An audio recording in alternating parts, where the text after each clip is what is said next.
Paige, she's tracking the latest. Yeah, so we were lucky we got a little bit of a break from some of this activity earlier this afternoon. So if you were out and about, you got to enjoy certainly those temperatures that rebounded back upper 60s to about lower 70s earlier today. Yeah, it was met with a lot of wind. That was a huge component to the forecast today, but at least we were able to stay dry for a good majority of the afternoon. The best dynamics for any thunderstorms stayed just off to our west. So that's why we really didn't see a whole lot of activity for a few hours. And now it's just been dealing with some of this rain. Eventually, by early tomorrow morning, the cold front starts to knock on our doorstep, and that's where we could get a better focus for some shower and thunderstorm activity. Now, it is a very low risk for severe weather.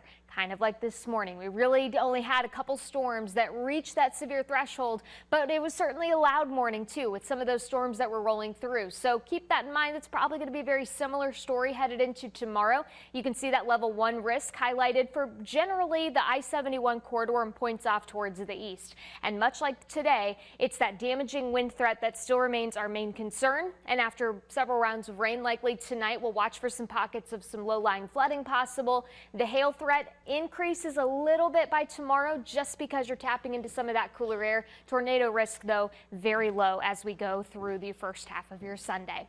As we take a live look outside over Akron, things are pretty quiet. We've got a couple raindrops there. Light rain continuing to fall in some spots. You can see that humidity is certainly up.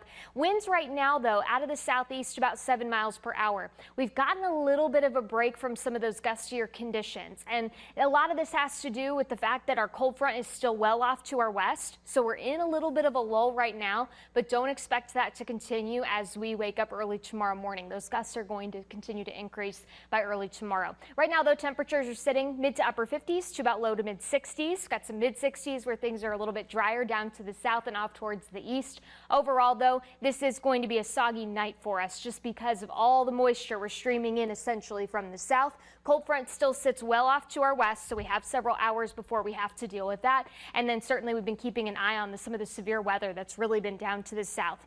Places like Mississippi, Alabama earlier today, seeing several severe thunderstorms and certainly even some of that tornadoes as well. Thankfully, we're on the northern side of this system, so the dynamics not quite as favorable. But again, you'll notice the wind and certainly some periods of rain possible early tomorrow morning.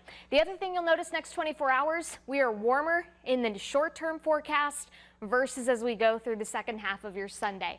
That is because of that cold front. It is going to be a stronger front, so it will really dip that temperature a little bit more as we go through the second half of tomorrow. That any rain may possibly change over to some of that snow before it's all said and done. Another thing, we do have those wind advisories that are in effect through tomorrow morning. We're going to walk you through who could potentially see some of the rain and thunderstorm activity to get your Sunday started coming up in just a few minutes.